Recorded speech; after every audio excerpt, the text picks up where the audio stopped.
Wanita berambut panjang itu tiba-tiba tertawa ketika dia mendengar kata-kata Luo Zeng. Apakah kamu tahu bahwa kata-katamu sangat kekanak-kanakan? Luo Zeng meletakkan belati terbang di dadanya dan berkata, aku tidak tahu apakah itu kekanak-kanakan atau tidak, tetapi mereka yang berani mencari masalah denganku akan mati seperti bocah yang tergeletak di tanah. Secara alami tidak mungkin untuk mengatakan bahwa Luo Zeng tidak waspada terhadap 7 keluarga bangsawan. Paling tidak, di antara lusinan orang di depannya, ada beberapa yang memancarkan aura yang sangat berbahaya. Jika mereka serius, Luo Zeng hanya bisa lari untuk hidupnya. Namun, karena Luo Zeng telah memperoleh diagram dari teknik klan peralatan kerajinan, dia tidak bodoh. Tidak ada alasan baginya untuk mundur. Bagi keluarga Pei di Sungai Wei, Yan Jiu hanyalah seorang pelayan rendahan. Dengan kekuatan Yan Jiu, dia mungkin berada di posisi terbawah di mata para bangsawan ini. Mereka tidak menyangka bocah ini begitu kurang ajar. Dia berani berbicara seperti ini setelah membunuh Yan Jiu. Tawa orang banyak naik dan turun. Kemudian, wanita berambut panjang itu berkata, Ye Chou, pergi bunuh anak nakal itu. Jangan mengecewakanku. Yan Jiu dibunuh oleh anak nakal itu, yang berarti ada sesuatu yang aneh dengannya. Hati-hati, Yan Jiu hanya berada di tingkat ke-6 dari alam bawaan, sementara kekuatan Ye Chou berada di tingkat ke-8 dari alam bawaan. Kekuatannya satu tingkat lebih tinggi dari Yan Jiu. Luo Zeng membunuh Yan Jiu hanya membuat aristokrat ini merasa sedikit kurang menghina, tapi itu jauh dari menganggapnya serius. Dari sudut pandang mereka, kematian Yan Jiu di tangan bocah ini mungkin karena keberuntungan. Adapun kekuatan Ye Chou, dia jauh lebih kuat dari Yan Jiu. Selain itu, keberuntungan anak nakal setengah langkah tidak bisa menebus perbedaan kekuatan antara dia dan Ye Chou. Semua orang berpikir bahwa bocah itu pasti sudah mati. Namun, setelah mengirim Ye Chou kali ini, masih ada beberapa bangsawan yang memperhatikan Luo Zeng. Mereka penasaran bagaimana bocah bertopeng itu bisa membunuh Yan Jiu. Setelah Ye Chou dikirim, dia dengan cepat bergegas menuju Luo Zeng dengan identitas yang sangat aneh. Kepribadian Ye Chou ini benar-benar berbeda dari Yan Jiu. Sebagai seorang pembunuh, Yan Jiu sangat banyak bicara, yang merupakan hal yang sangat tabu. Sebaliknya, Ye Chou adalah orang yang sangat tenang. Dia tidak meremehkan lawannya. Bahkan jika bocah bertopeng itu hanya memiliki kekuatan setengah langkah bawaan, Ye Chou masih akan berusaha sekuat tenaga dan tidak memberi lawannya kesempatan untuk membalikkan keadaan. Jadi begitu, Luo Zeng merasakan sakit kepala datang. Para bangsawan ini tidak mau mendengarkannya sama sekali. Baik itu ancaman, memohon belas kasihan, atau apapun, itu tidak berpengaruh pada bangsawan ini. Hanya dengan membunuh mereka, pada saat terakhir kematian mereka, mereka akan mengerti bahwa dia tidak mencoba menakut-nakuti mereka. Ye Chou mendekat dengan gerakan kaki yang aneh. Spiritual aether di antara tangannya dengan cepat diringkas menjadi 2 pedang panjang berwarna aquamarine. Ketika dia berada sekitar 10 kaki dari Luo Zeng, gerak kaki Ye Chou menjadi lebih aneh. Sepertinya dia akan menusukkan 2 pedang panjang ke dada Luo Zeng, tetapi seluruh tubuhnya benar-benar bergeser secara horizontal dan berputar di belakang Luo Zeng. Ketika Luo Zeng baru saja berbalik, Ye Chou benar-benar melompat ke kepala Luo Zeng. Ye Chou mengacungkan 2 pedang panjang, membentuk cengkeraman yang menutup semua rute pelarian Luo Zeng. Pemusnahan 10 arah. 2 pedang panjang aquamarine milik Ye Chou terlihat tidak teratur, tetapi pada kenyataannya, mereka telah menutup semua rute pelarian Luo Zeng. Dengan kepribadian Ye Chou, dia tidak akan pernah menurunkan kewaspadaannya. Tetapi pada saat ini, Ye Chou juga berpikir bahwa Luo Zeng pasti akan mati. Selama lawannya ditutupi oleh pemusnahan 10 arah, tidak ada contoh mereka yang selamat. Tetapi ketika Ye Chou menyerang Luo Zeng, dia melihat mata Luo Zeng, dan untuk beberapa alasan, Ye Chou panik. Di masa lalu, ketika lawan Ye Chou menghadapi pemusnahan 10 arah, mata mereka mengungkapkan ketakutan, keputusasaan, dan ketidakberdayaan. Tapi pemuda di depannya ini, di mata yang cerah dan bersinar itu, begitu tenang, seolah-olah dia telah melihat melalui semua kehidupan dan kematian di dunia. Untuk sesaat, Ye Chou memiliki sedikit ilusi bahwa pemuda bertopeng ini tidak akan membalas, seolah-olah dia akan mati sebagai martir. Jangan terlalu banyak berpikir, bunuh saja dia. Anak ini harus kuat dan tenang. Terlepas dari apakah dia membalas atau tidak, karena dia dilindungi oleh pemusnahan 10 arah milikku, hanya ada satu jalan, dan itu adalah kematian. Ye Chou mengingatkan dirinya sendiri di dalam hatinya. Tapi saat Ye Chou mendekati Luo Zeng tiba-tiba tersenyum, dan dari antara alisnya, duri tajam berwarna kuning muda tiba-tiba menusuk. Spirit Stunning Tone. Dari lubuk jiwanya datang rasa sakit yang tak dapat dijelaskan, dan rasa sakit ini datang begitu tiba-tiba dan ganas. Dipengaruhi oleh rasa sakit ini, Ye Chou tidak bisa berkonsentrasi, dan dua pedang panjang hijau tua di tangannya yang dibentuk oleh energi sejati secara alami menghilang antara langit dan bumi. Sebelum Ye Chou bisa bereaksi, belati terbang yang patah telah menusuk kepalanya dengan embusan angin, menembus seluruh tubuhnya. Dalam pertempuran antara seniman bela diri, biasanya hanya ada satu kesempatan. Secara alami, Luo Zeng tidak akan melepaskan kesempatan seperti itu, jadi dia menggunakan metode secepat kilat untuk membunuh orang ini. Ye Chou, yang telah ditusuk oleh belati terbang, jatuh ke tanah. Dia sudah menjadi mayat tak bernyawa. Tidak mungkin, Ye Chou juga terbunuh. Anak itu benar-benar tidak mudah untuk dihadapi. Beberapa keturunan rumah tangga pemilik tanah telah memusatkan perhatian mereka ke arah ini. Mereka melihat Ye Chou menggunakan gerakan membunuhnya, pemusnahan 10 arah, lalu melihat Ye Chou secara misterius menarik serangannya, dan kemudian ditusuk oleh belati terbang anak bertopeng itu begitu saja. Adegan ini terlihat sangat aneh. Ye Chou dianggap sebagai ahli terkenal untuk waktu yang lama. Melihat teknik anak bertopeng menggunakan belati terbang, tidak ada yang terlalu istimewa tentang itu. Mengapa Ye Chou tidak menghindar? Mengapa dia ditusuk oleh belati terbang seperti orang bodoh? Pada saat ini, lusinan keturunan pemilik tanah akhirnya mengerti bahwa Luo Zeng tidak mudah untuk dihadapi. Setengah langkahnya menuju kekuatan bawaan hanyalah fasad, dan keluarga Pei Sungai Wei telah membayar harga dua penyembah keluarga mereka. Wanita berambut panjang itu semakin mengernyit. Keluarga Pei kami tidak bisa diganggu untuk mengirim siapapun. Siapa yang akan pergi? Jarang melihat anak ulet seperti itu. Lepaskan aku. Yang berbicara adalah seorang lelaki tua yang memegang tongkat berbentuk naga. Setelah lelaki tua itu selesai berbicara, dia menginjak tongkat di tangannya. Jejak Yuan sejati muncul dari kepala naga tongkat berjalan, terbakar dengan ganas. Orang tua ini sebenarnya adalah seorang pembudidaya alam dewa tercermin. Ketika wanita berambut panjang itu mendengar bahwa lelaki tua itu akan mengambil tindakan secara pribadi, ekspresinya berubah dari suram menjadi cerah. Saya benar-benar minta maaf bahwa kami membutuhkan ahli realem refleksi dewa seperti Huang Tua untuk mengambil tindakan secara pribadi untuk menangani semut bawaan setengah langkah.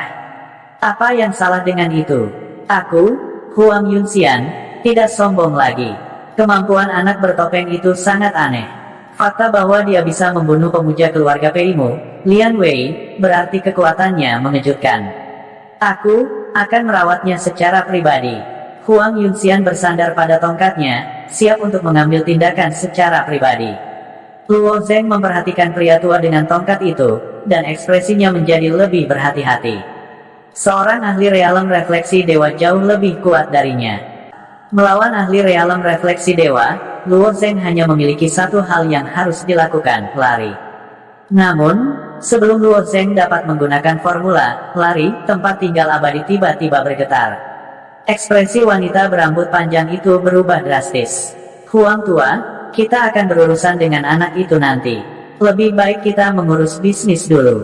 Ekspresi Huang Yunxian juga menjadi serius.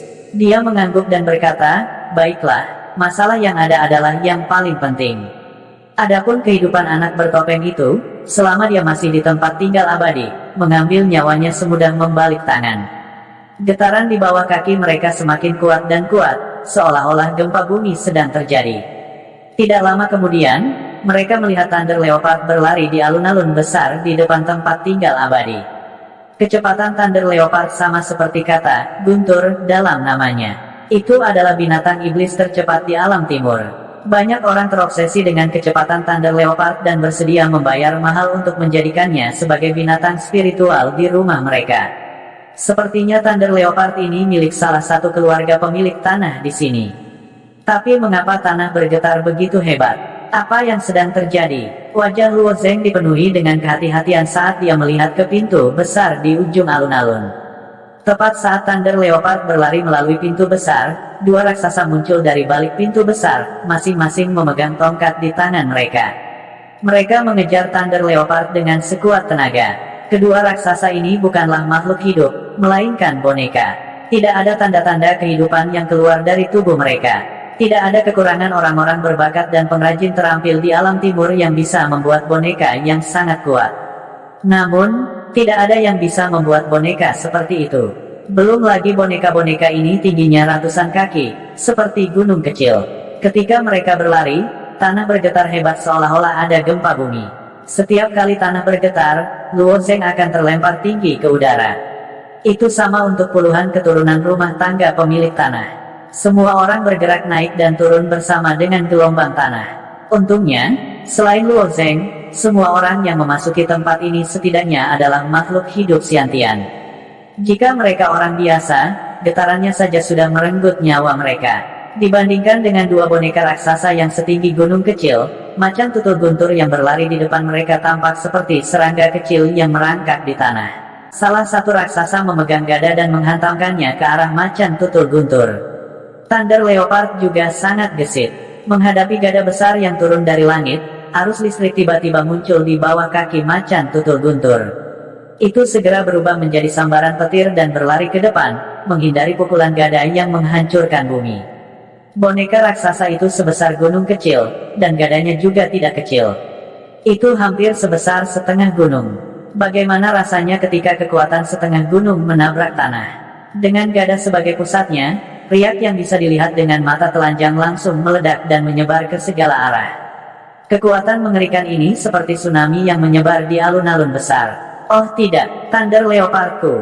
Jika tersedot oleh gelombang kejut, aku khawatir kita tidak akan bisa memasuki sekte dalam Immortal Mansion. Teriak salah satu keturunan pemilik tanah. Dia jelas sangat khawatir tentang Thunder Leopard yang dia besarkan. Meskipun Thunder Leopard itu cepat, jelas bahwa ia tidak dapat berlari lebih cepat dari kecepatan gelombang kejutnya. Jika Thunder Leopard terperangkap dalam gelombang kejut yang begitu kuat, kemungkinan besar akan segera berubah menjadi debu. Begitu pria itu selesai berbicara, wanita berambut panjang di antara rumah tangga pemilik tanah mengulurkan tangannya. Rambut panjangnya berkibar seperti ombak, dan bola cahaya biru pucat muncul di tubuhnya. Bola cahaya biru menghilang begitu muncul. Pada saat berikutnya, bola cahaya biru pucat muncul di tubuh Thunder Leopard, melindunginya sepenuhnya. Ketika gelombang kejut menyebar ke tubuh Thunder Leopard, bola cahaya hanya sedikit meredup. Jelas bahwa itu telah menyerap semua kekuatan gelombang kejut. Thunder Leopard benar-benar tidak terluka, dan terus memandu kedua boneka raksasa itu. Saat gelombang kejut terus menyebar, itu juga menyapu orang-orang dari 7 rumah tangga pemilik tanah dan pihak Luo Zeng. Banyak orang dari 7 rumah tangga pemilik tanah melarikan diri ke beberapa sudut untuk menghindari dampak gelombang kejut. Meskipun kekuatan gelombang kejut telah melemah secara signifikan karena jarak, masih sulit bagi makhluk hidup Conate untuk bertahan. Hanya wanita berambut panjang, pria tua bermarga Huang, dan 2 ahli alam dewa refleksi lainnya tidak bergerak. Mereka berdiri di tempat dan membiarkan gelombang kejut menghantam mereka, tetapi mereka tidak bergerak. Luo Zeng, yang berada di sisi lain alun-alun, juga tidak menghindar. Dia menghadapi gelombang kejut secara langsung. Ketika gelombang kejut menyapu tubuhnya, itu terus-menerus memberinya dampak besar. Dampak inilah yang bekerja pada tubuh Luo Zeng, menghasilkan aliran kehangatan yang stabil yang mulai membasahi dantiannya. Setelah begitu banyak pertempuran, Luo Zeng merasa bahwa dantiannya berada di ambang terobosan. Alasan dia tidak menghindari gelombang kejut adalah karena dia ingin menggunakannya untuk membersihkan dantiannya dan melihat apakah itu bisa membantunya menerobos ke alam Conate. Sayangnya, bahkan setelah gelombang kejut menghilang, dantiannya masih tidak mengalami perubahan mendasar. Wajah Luo Zeng menunjukkan sedikit depresi. Andai saja gelombang kejut itu datang beberapa kali lagi. Kekuatan gelombang kejutnya tepat, cukup untuk membantunya membersihkan dantiannya. Tidak jauh dari sana, wanita berambut panjang dan ahli alam dewa refleksi lainnya menyaksikan gelombang kejut melewati tubuh Luo Zeng. Mereka mengira anak itu tidak ingin hidup lagi. Menghadapi gelombang kejut yang begitu kuat, dia tidak menghindar sama sekali dan berdiri di tempat seperti mereka. Anak ini kemungkinan besar akan hancur berkeping-keping oleh gelombang kejut. Tapi setelah gelombang kejut menyapu, bukan hanya anak itu tidak hancur berkeping-keping, dia bahkan tampak penuh dengan energi, seolah-olah dia ingin melanjutkan. Bentuk kehidupan Xiantian telah menemukan sudut untuk bersembunyi, jadi mereka tidak melihat adegan Luo Zeng memblokir gelombang kejut. Mereka tidak terlalu memikirkannya. Semua ahli alam refleksi dewa memiliki ekspresi terkejut di wajah mereka. Terbuat dari apakah tubuh anak ini? Dia hanya di alam Xiantian, dan bahkan tidak bisa menggunakan Yuan sejati untuk melindungi tubuhnya. Namun, dia bisa menghadapi gelombang kejut secara langsung. Apakah anak ini monster? Jika mereka tidak membunuh anak ini, dia pasti akan bangkit menjadi ahli yang kuat di masa depan. Semua ahli alam refleksi dewa berpikir seperti ini. Meskipun beberapa dari mereka telah menyembunyikan niat membunuh terhadap Luo Zeng, sekarang bukan waktunya untuk melakukannya. Dalam perjalanan ini, tujuan utama 7 keluarga pemilik tanah adalah memasuki sekte dalam dari tempat tinggal abadi ini. Daya pikat tempat tinggal abadi tidak diragukan lagi sulit untuk ditolak. Tetapi dalam penjelajahan mereka sebelumnya, mereka telah menemukan bahwa ada 2 boneka raksasa yang menjaga pintu masuk sekte dalam. Boneka-boneka ini akan menyerang siapa saja yang masuk tanpa izin ke sekte dalam. Ketika mereka pertama kali menemukan 2 boneka raksasa ini, mereka lengah dan beberapa orang sudah mati di bawah tongkat mereka. Kali ini, 7 keluarga pemilik tanah juga sudah bersiap.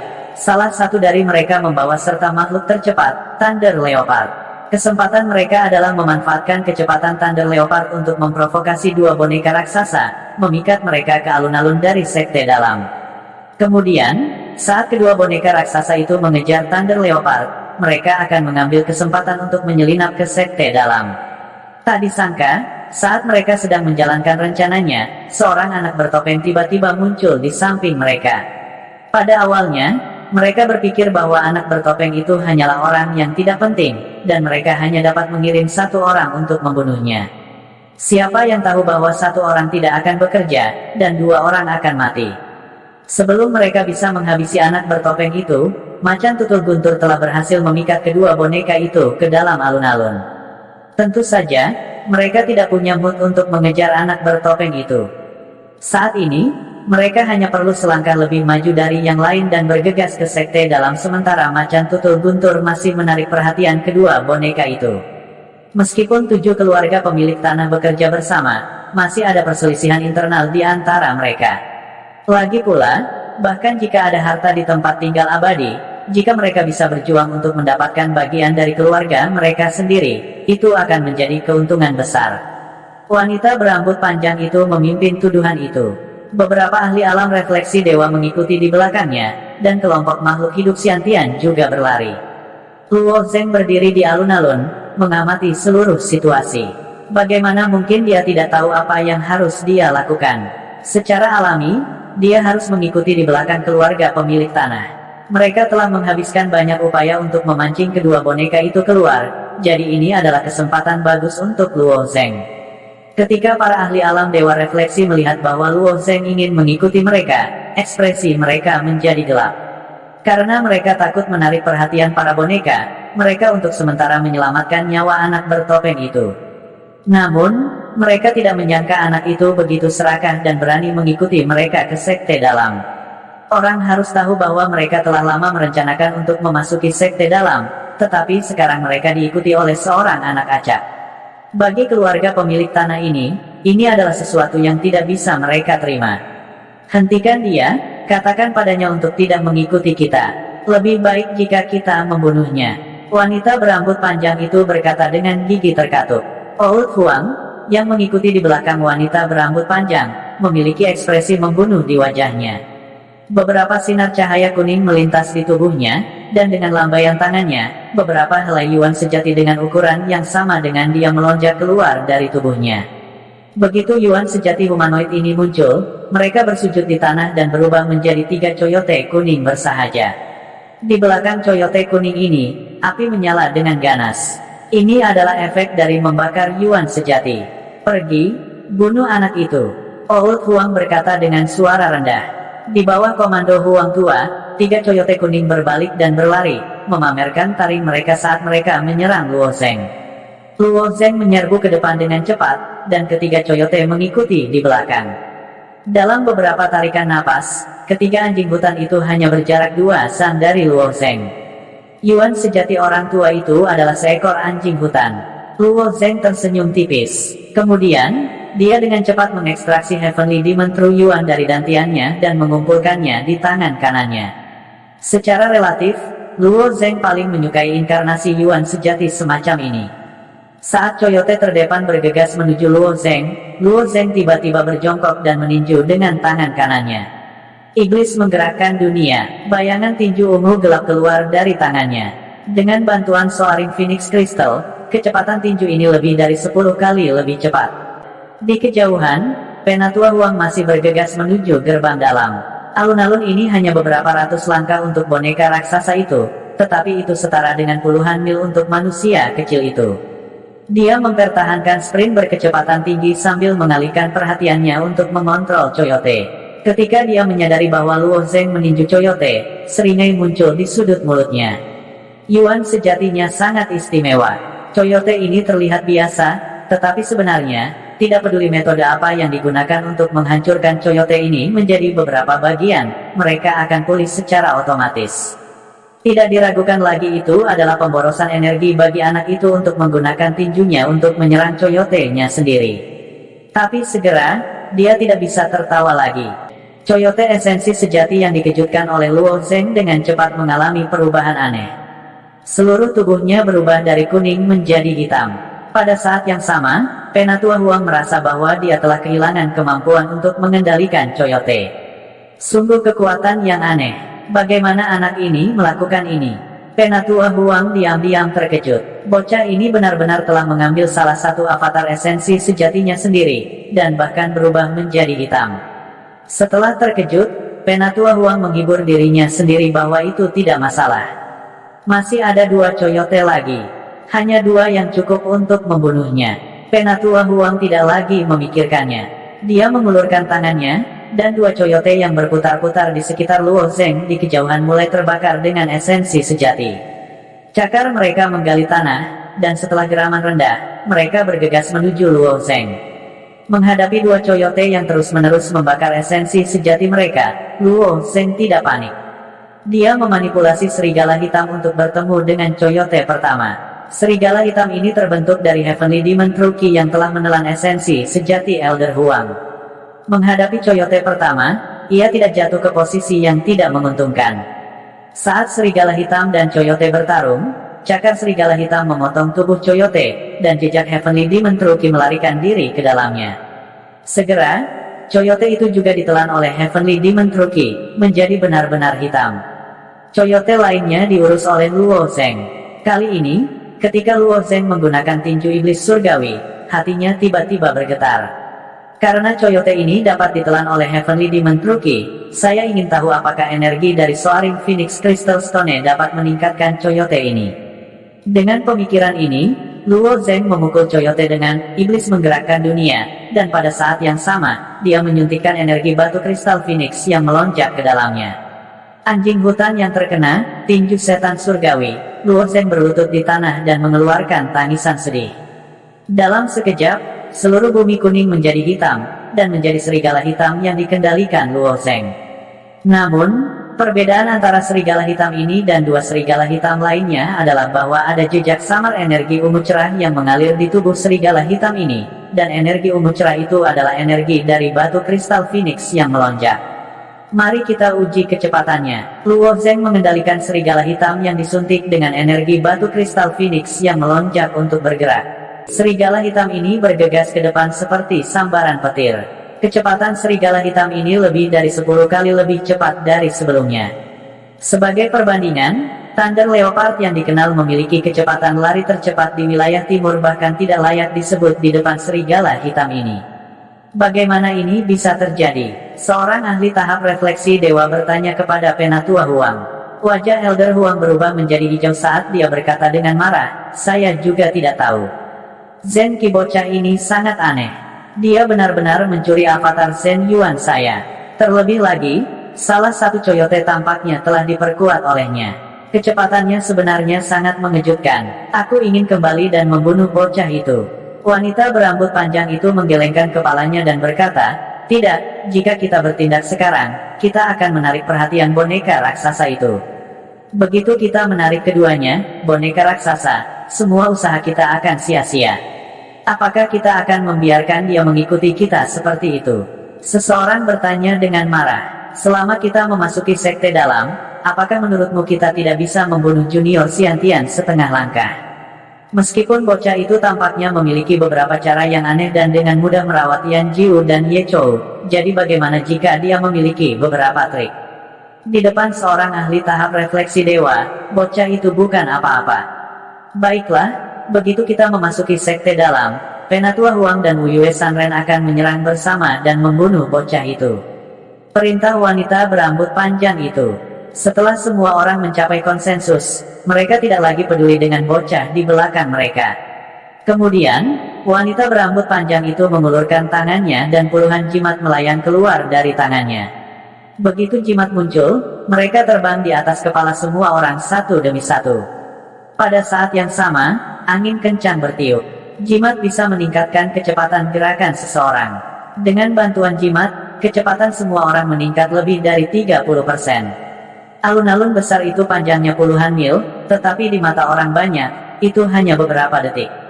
Segera, semua orang memasuki sekte dalam. Setelah memasuki sekte dalam, semua orang menghela nafas lega. Untuk memasuki sekte dalam, mereka telah membayar harga tinggi dan bahkan mengorbankan banyak orang. Pada saat ini, ekspresi Elder Huang masih jelek. Pada saat ini, dia hanya ingin menghancurkan bocah bertopeng itu dengan tangannya sendiri. Baiklah, karena bocah itu ingin mengikuti kita, mari kita akhiri hidupnya di sini. Wanita berambut panjang itu menenangkan emosinya yang gelisah dan berkata kepada Penatua Huang. Penatua Huang mendengus dingin, ada jalan menuju surga, tetapi dia menolak untuk mengambilnya. Tidak ada pintu ke neraka, tetapi dia bersikeras untuk menerobos masuk. Ini akan menjadi kuburannya. Selain Penatua Huang, ada ahli panggung refleksi dewa lainnya dengan kemeja hijau di sampingnya. Ini adalah Wu Yue Sanren. Pada saat ini, Wu Yue Sanren juga siap untuk menyerang, berharap untuk membunuh bocah setengah langkah Xiantian itu dengan satu pukulan. Jika mereka tidak berada di tempat tinggal surgawi, tetapi di luar, secara alami tidak perlu dua ahli tahap refleksi dewa untuk bertindak bersama. Namun, ada terlalu banyak variabel di tempat tinggal surgawi. Mereka ingin bermain aman dan tidak menimbulkan masalah lagi. Setelah beberapa saat, Luo Zeng, yang mengenakan topeng, juga masuk ke sekte dalam. Di sampingnya ada serigala hitam besar. Luo Zeng telah menggabungkan dua serigala hitam menjadi satu, jadi dia tampak dua kali lebih besar dari Coyote yang telah diubah oleh Huang Tua dengan Zhen Yuannya. Begitu banyak orang yang menungguku. Luo Zeng tersenyum setelah masuk. Jika aku jadi kamu, aku pasti tidak akan tersenyum sekarang. Untuk bocah setengah langkah Xiantian memiliki kekuatan seperti itu, betapa mengagumkannya. Tapi apakah kamu pikir kamu bisa bertahan di tangan kami? Penatua Huang berkata dengan suara rendah.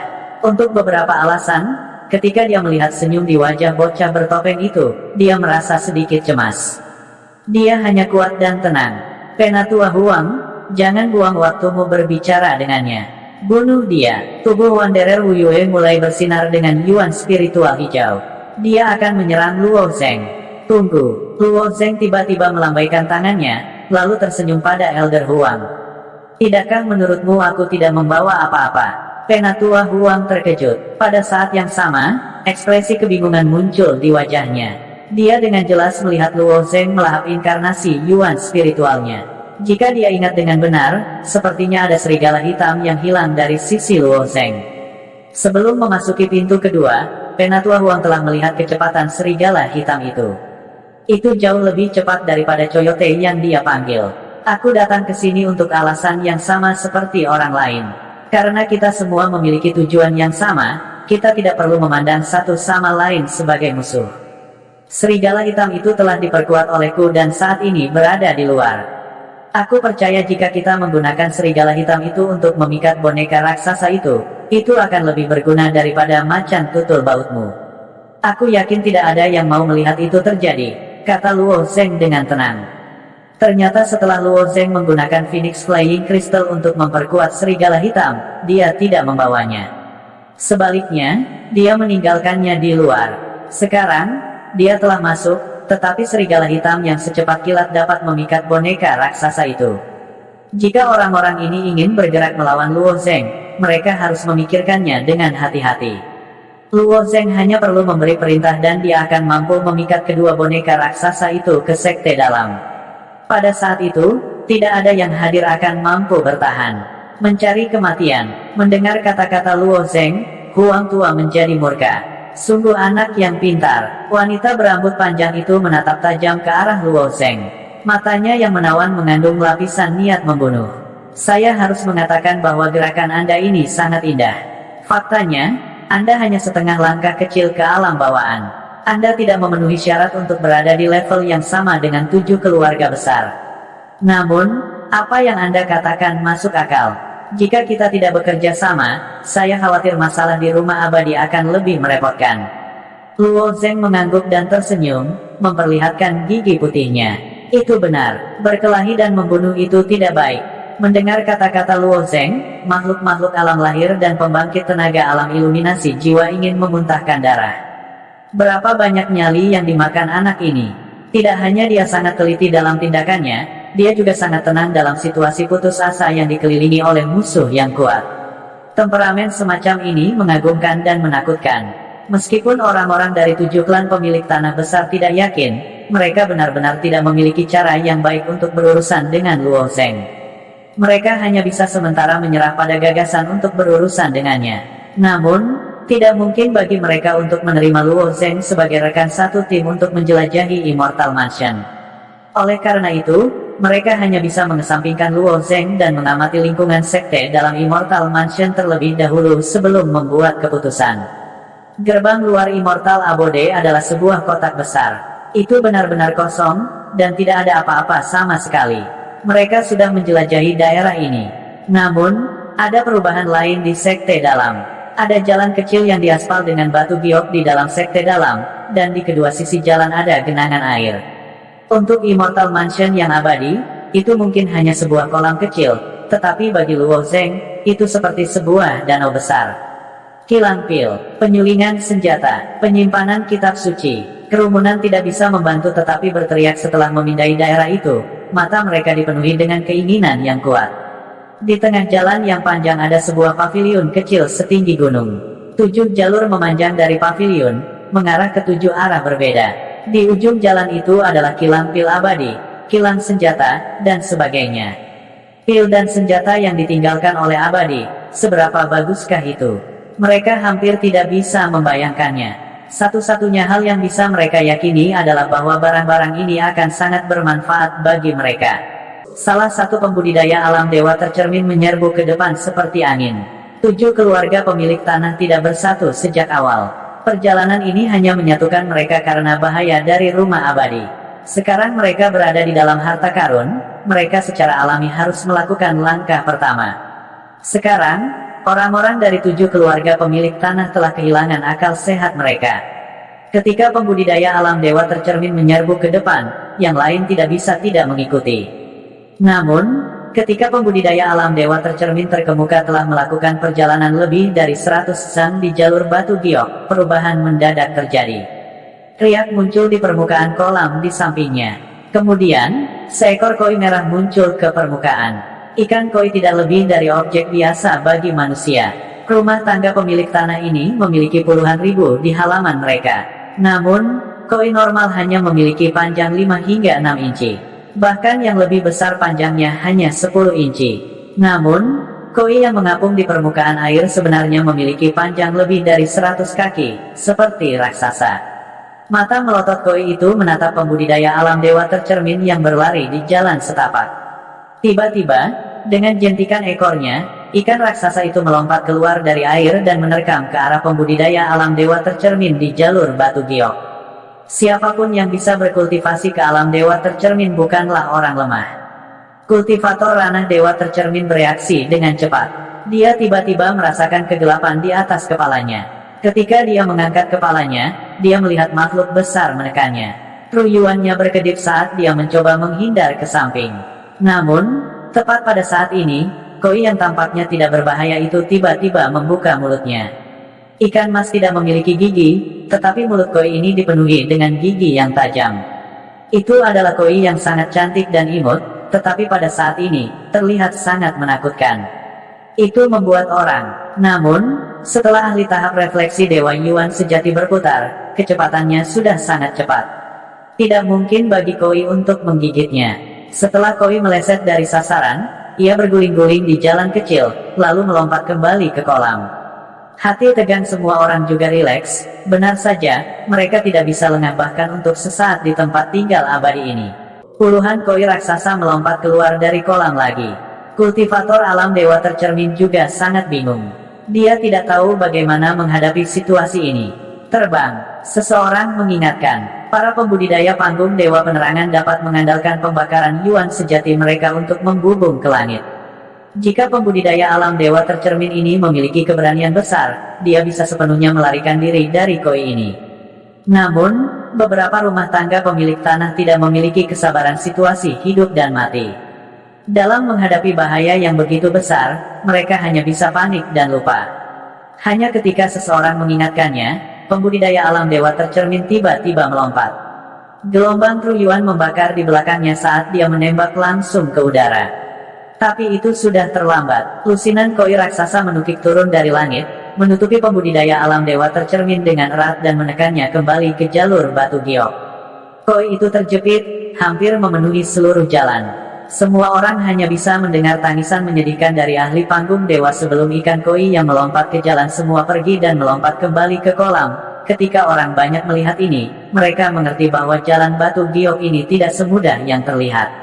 Orang-orang di jalan semua buru-buru mundur. Untungnya, orang-orang di belakang mereka tidak menyerang jauh, dan mereka hanya butuh sesaat untuk mundur. Namun meski begitu, masih ada dua ikan koi yang melompat ke jalur batu giok, menelan kedua makhluk hidup Xiantian ke dalam mulut mereka, mengubahnya menjadi umpan bagi ikan lainnya. Luo Zeng berdiri di pantai, tidak bergerak sedikit pun. Memiliki pramuka tuan tanah ini untuknya adalah hal terbaik yang bisa terjadi. Namun, alisnya berkerut pada saat ini. Dari kelihatannya, bahaya di Immortals Abode ini jauh di luar imajinasinya.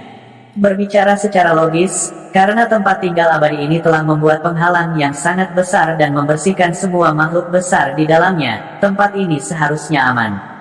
Jika tidak, jika ada makhluk besar di luar penghalang yang menerobos masuk, semua orang pasti akan mati.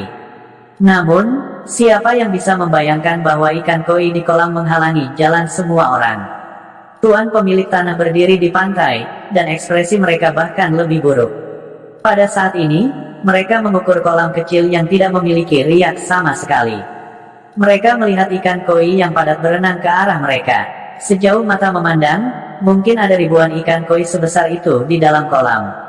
Jika mereka jatuh ke salah satu dari mereka bisa membayangkan nasib dicabik-cabik dalam sekejap. Mata mereka dipenuhi dengan ketidakberdayaan dan keengganan saat mereka melihat ke ruang alkimia dan bengkel penempaan senjata di kejauhan.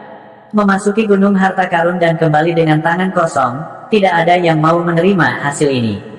Wanita berambut panjang, Huang Tua, pengembara Wu Yue, dan para ahli dewa penerangan lainnya saling bertukar pandang. Kemudian, dengan kilatan energi batin, mereka melompat ke udara. Ikan koi ini bisa melompat keluar dari air dengan kekuatan mereka sendiri, tetapi yang tertinggi yang bisa mereka capai adalah lebih dari 100 sang.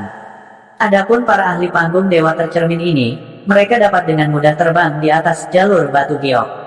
Namun, para ahli dewa penerangan ini juga memahami bahwa bahkan jika mereka dapat menghindari serangan ikan koi, siapa yang dapat menjamin bahwa tidak ada jebakan lain di tempat tinggal abadi? Tetapi untuk hidup, seseorang hanya bisa mengambil risiko. Semakin besar risikonya, semakin besar imbalannya. Jika mereka mundur sekarang, maka semua upaya mereka sebelumnya akan sia-sia. Setelah para ahli dewa penerangan memahami hal ini, mereka terbang menuju paviliun di tengah. Para ahli dewa penerangan bisa terbang, tetapi makhluk hidup Xiantian lainnya tidak bisa. Mereka hanya bisa menatap kosong ke tepi kolam. Tidak ada lagi yang bisa mereka lakukan. Siapa yang meminta mereka menjadi lebih lemah dan tidak bisa terbang? Luo Zeng, yang berdiri di pantai, mengerutkan alisnya untuk waktu yang lama sebelum perlahan-lahan menghilang. Ada banyak ikan koi, dan mereka memiliki taring yang panjang. Tapi tidak peduli berapa banyak mereka berubah, mereka tetaplah ikan koi. Jika ahli Dewa Penerangan itu maju dengan kecepatan tinggi, dia mungkin tidak akan terkena ikan koi itu. Bagaimanapun, ikan koi itu hanyalah hewan rendahan. Mereka tidak tahu bagaimana menilai jarak terlebih dahulu seperti manusia. Selama mereka mempertahankan kecepatan mereka, mereka seharusnya bisa menerobos. Tentu saja, masih ada bahaya. Dalam hal bahaya, bukankah para ahli Dewa Penerangan di langit juga berada dalam bahaya? Luo Zeng memutuskan untuk mencobanya. Dengan demikian, Luo Zeng berdiri di awal jalur batu giok, mengambil napas dalam-dalam, dan mengambil posisi menyerang. Apa yang anak ini coba lakukan? Apakah dia gila? Dia sebenarnya ingin melalui jalur batu giok. Bahkan Wang Dai tidak bisa melakukannya sekarang. Wang Dai berada di alam Dewa Penerangan. Dia tidak bisa menyalahkan siapapun karena mencari kematian. Lebih baik jika orang ini mati. Toh kita tidak akan membiarkan dia meninggalkan harta abadi hidup-hidup. Makhluk hidup Xiantian di pantai sedang berdiskusi di antara mereka sendiri. Di satu sisi, mereka sombong atas kemalangan Luo Zeng, dan di sisi lain, mereka iri dengan keberanian Luo Zeng. Tak satu pun dari mereka berani menerobos seperti yang dilakukan Luo Zeng. Suara mendesing. Luo Zeng menarik napas dalam-dalam dan melangkah ke jalan batu giok. Saat dia menginjaknya, sisik naga di lautan kesadarannya bersinar dengan cahaya hijau gelap. Kekuatan tendangan ini langsung membuat Luo Zeng melesat ke depan seperti anak panah kencang di tali busur. Pada saat yang sama ketika Luo Zeng menyerbu ke depan, suara ikan yang melompat keluar dari air dapat terdengar dari kedua sisi jalur batu giok. Banyak ikan koi besar membuka mulut mereka, memperlihatkan gigi tajam mereka saat mereka menerkam ke arah Luo Zeng. Tapi tanpa kecuali, semua ikan koi itu jatuh di belakang Luo Zeng, ekornya mengepak di jalur batu giok. Mereka bahkan tidak bisa menyentuh lengan Luo Zeng. Setiap kali kekuatan Luo Zeng sedikit melemah, dia akan segera menggunakan kekuatan sisik naga untuk sekali lagi menyerang ke depan.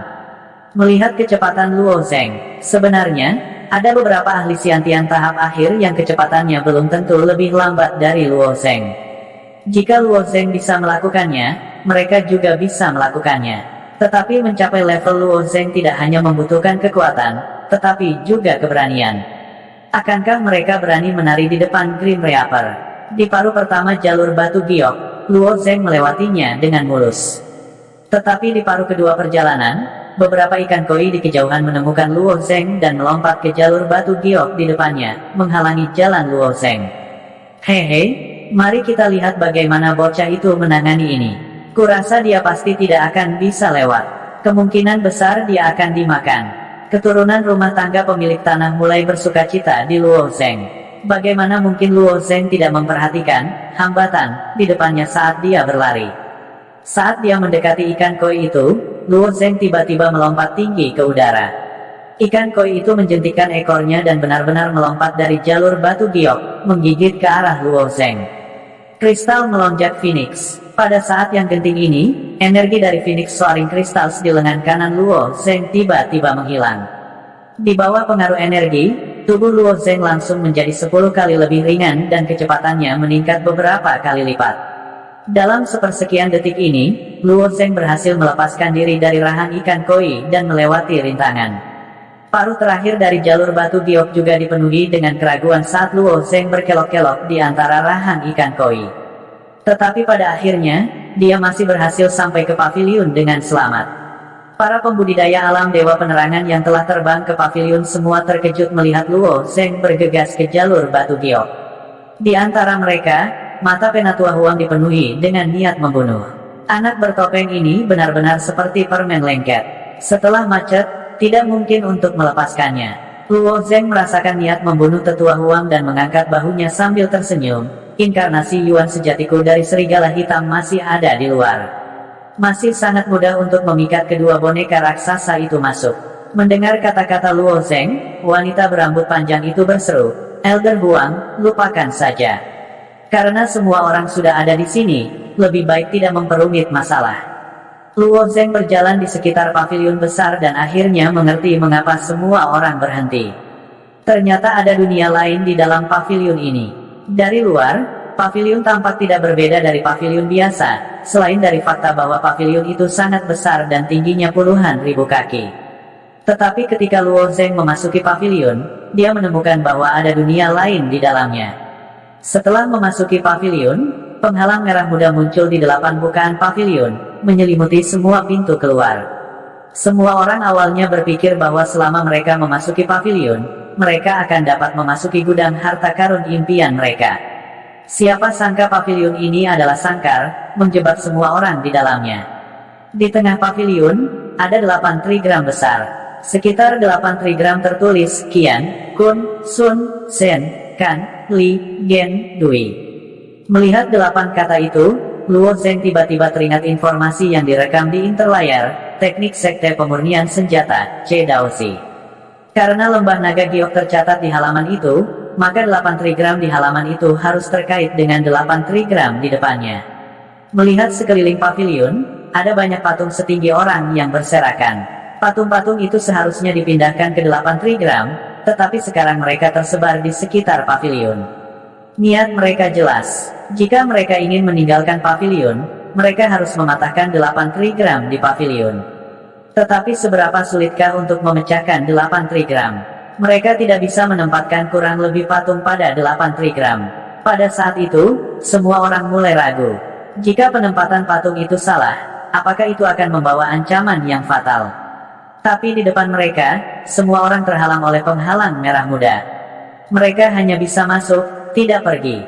Mereka bahkan tidak punya jalan keluar. Jika mereka tidak melanggar 8 trigram, mereka semua akan mati pada akhirnya. Apa yang harus kita lakukan? Siapa yang bertugas melanggar 8 trigram? Tanya wanita berambut panjang itu. Penatua Huang menggelengkan kepalanya. Saya tidak mahir dalam formasi arai. Saya tidak tahu apa-apa tentang ini. Saya tidak bisa. Yang lain juga menggelengkan kepala. Ada beberapa master yang mahir dalam formasi susunan di antara 7 keluarga bangsawan, tetapi mereka tidak ada di sini.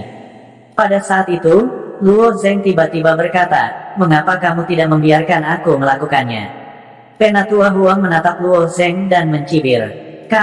Kamu harus khawatir tentang hidupmu." Luo Zeng mengharapkan mereka untuk menolaknya. Mereka secara alami tidak bisa meninggalkan nasib mereka di tangan siapapun yang memakai topeng.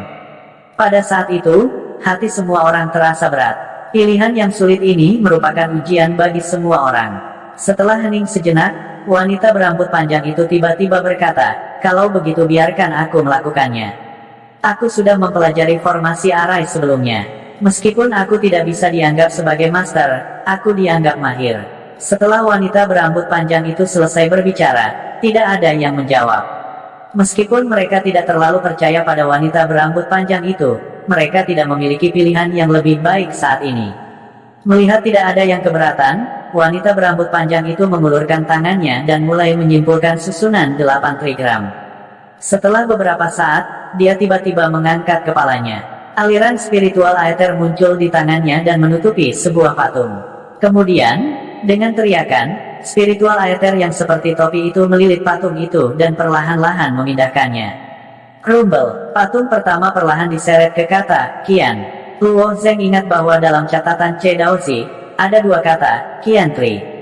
Kemudian dia perlu menyeret 3 patung ke kata, Qian.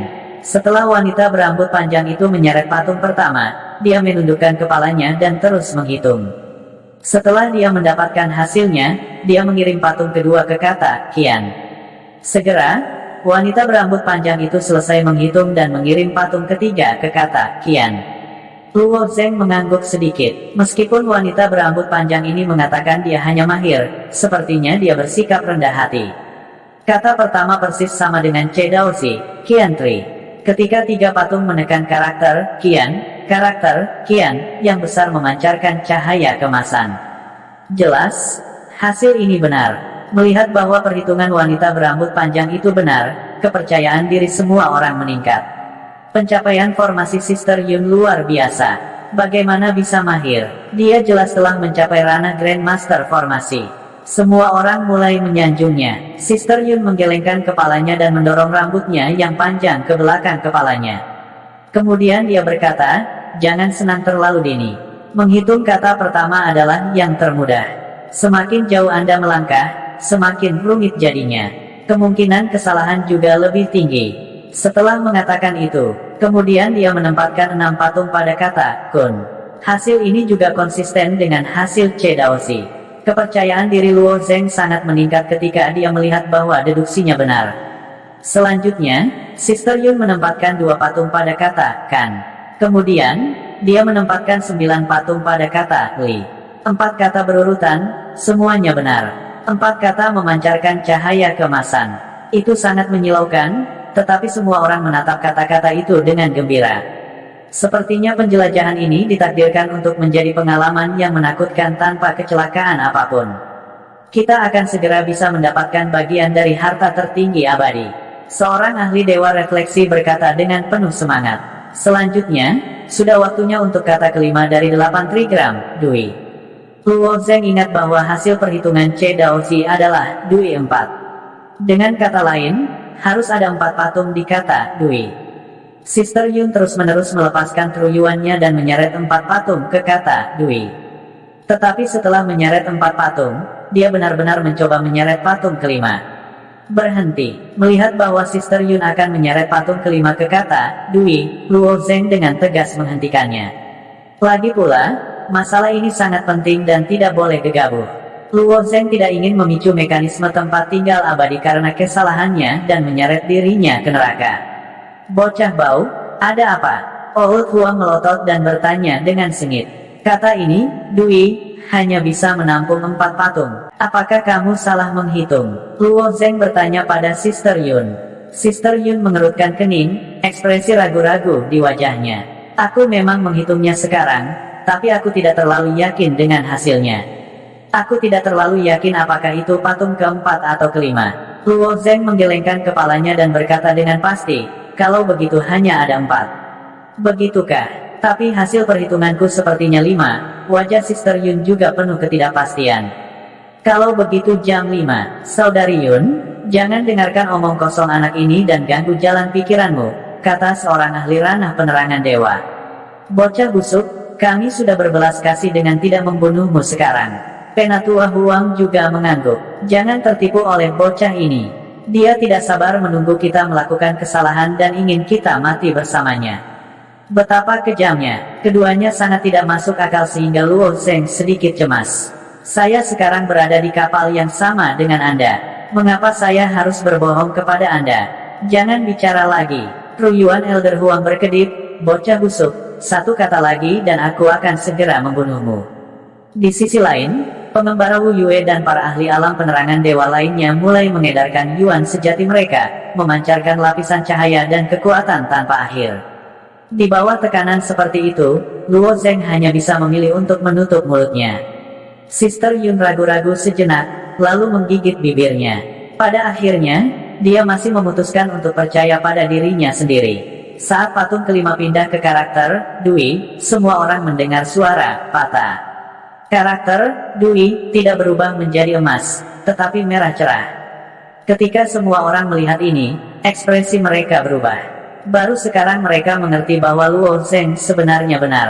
Tapi sudah terlambat untuk mengatakan apapun sekarang. Tidak ada obat untuk penyesalan di dunia ini. 8 trigram tiba-tiba berputar.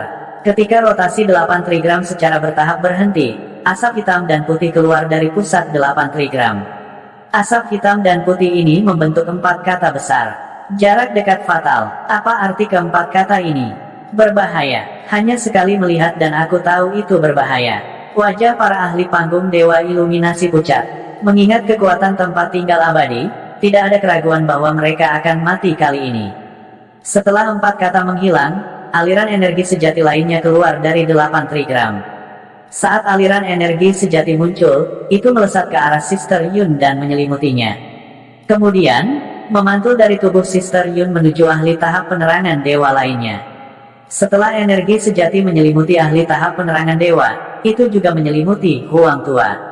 Saat esensi sejati melesat ke arah Luo Zeng tiba-tiba melompat. Dia ingin menghindari esensi sejati ini, tetapi kecepatan penyebaran esensi sejati ini terlalu cepat. Itu terlalu aneh. Sama seperti Luo Zeng melompat, esensi sejati tampaknya memiliki kecerdasannya sendiri. Itu dengan cepat mengubah arah dan melilit Luo Zeng. Pada titik ini, semua orang di pavilion terhubung oleh aliran energi sejati.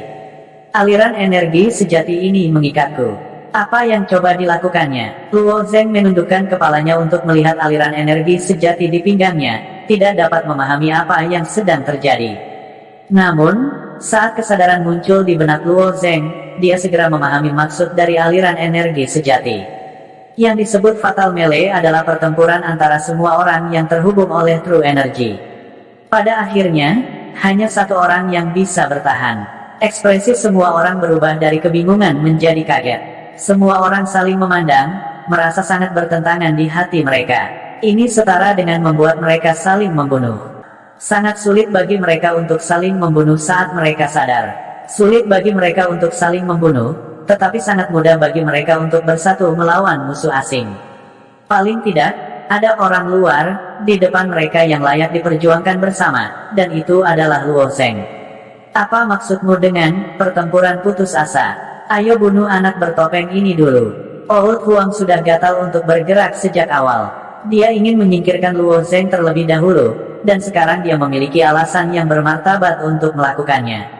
Begitu Old Huang selesai berbicara, tulang-tulang di tubuhnya membuat suara retak. Kemudian, energi sejati di tubuhnya terbakar dengan liar, dan dia menerkam ke arah Luo Zeng. Luo Zeng secara alami tidak akan hanya berdiri di sana dan menunggu kematiannya, jadi dia juga mundur dengan tergesa-gesa. Saat Huang Tua hendak menerkam Luo Zeng, sebuah niat pedang melesat ke arah Huang Tua. Niat pedang sangat tajam, dan dengan suara, "Puff!" niat pedang menembus dada Old Huang. Old Huang melihat ke belakang dengan tidak percaya. Itu adalah Wu Yue Unvetered, yang memegang pedang giok indah. Dia berkata dengan lemah, "Maaf, tapi hanya satu orang yang bisa bertahan dalam Fatal Melee ini. Orang itu pasti aku." Wu Yue Unvetered memiliki pandangan yang lebih jelas tentang masalah daripada Old Huang. Hanya satu orang yang bisa bertahan dalam Fatal Melee ini. Elite Realm God Illumination lainnya adalah lawan sejatinya. Menurutnya, Luo Zeng hanyalah setengah langkah menuju Xiantian. Dia ditakdirkan untuk dibunuh, jadi tidak perlu khawatir tentang dia. Pemikiran seperti inilah yang menyelamatkan Luo Zeng. Baru saja, para elit alam penerangan dewa ingin menyerang Luo Zeng, tetapi sekarang mereka bertarung di antara mereka sendiri. Sister Yun, yang telah membantu mereka memecahkan formasi 8 trigram, sedang dikejar oleh dua Elite Realm God Illumination. Meskipun pavilion itu luas, selain Luo Zeng, semua orang adalah pembudidaya alam penerangan dewa. Dengan yuan sejati mereka terbakar, kecepatan mereka sangat cepat. Mustahil bagi mereka untuk menghindar di ruang sekecil itu. Dalam sekejap, pavilion besar itu dipenuhi dengan yuan sejati dari semua warna. Para elit alam penerangan dewa klan Huang, Yu, dan Yun semuanya menggunakan gerakan membunuh terkuat mereka. Yuan sejati dari semua warna terjalin di udara, bersinar terang dan mengeluarkan aura yang kuat. Untuk dapat memasuki alam penerangan dewa, semua orang di sini sangat cerdas. Jika mereka tidak memberikan semuanya, merekalah yang akan mati. Dalam situasi di mana semua orang dalam bahaya, Luo Zeng sebenarnya yang paling aman.